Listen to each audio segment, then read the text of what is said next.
Love is not our personal property to do with however we please. And let me explain. But first, let's give it the litmus test by squaring it back to the highest truth that we know. And that would be that the source of love is God, right? The source of love is the highest source of creation.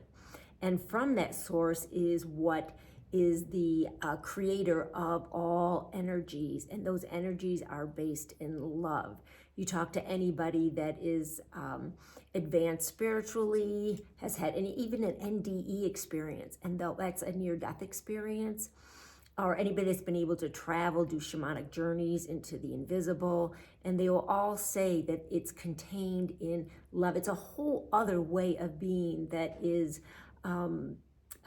currently not fully available here on Earth, in a balanced sense. But what I mean by that, love is not ours. We don't own it.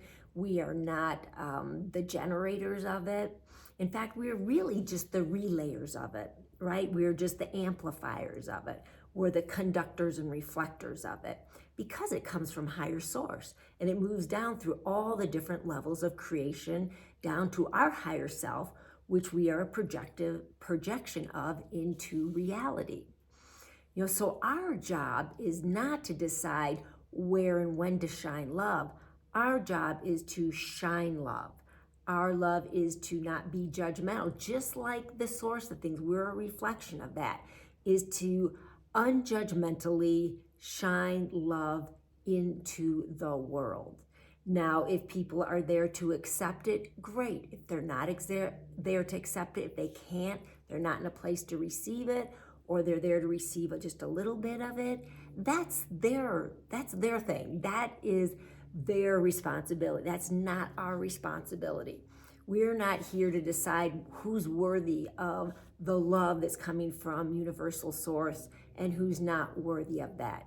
You displease me, so I'm going to withdraw the loving currents to you, and I'll show you. You mistreat me. Well, I'm going to withdraw the loving currents from you, and instead I'm going to shine anger or hatred or judgment or whatever kind of negative energies on you.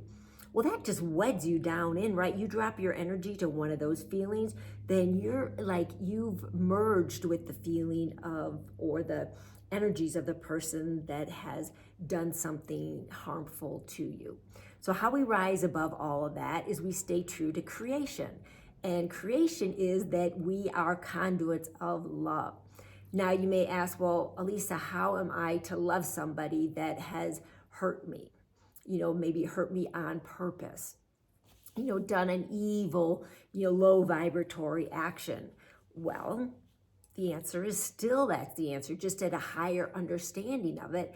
We are not there to withdraw love or to judge the person. They're clearly not going to be in a place to receive it. But if we can stay centered in the loving current and understand that there's a lot of things going on with that other person that we know nothing of.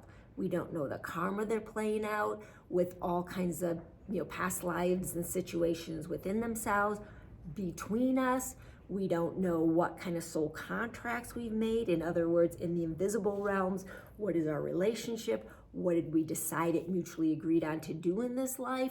Maybe they're the purveyor of a certain lesson for us. Maybe they're learning a lesson and we're helping them with that.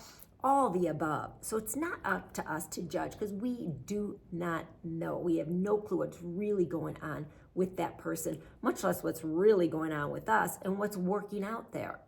Now, that doesn't mean we're to be victimized by that person, not at all. Not to be victimized, we have to keep our energies up.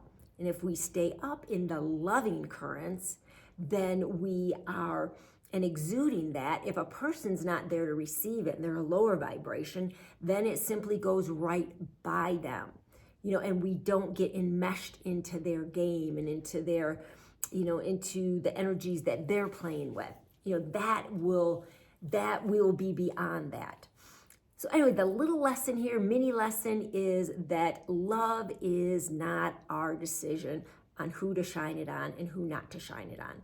We are to shine love, and if people are there to accept it, great. If they're not there and they can't accept it at the moment, well, great too. I mean, that's okay, right? At some point, hopefully they are.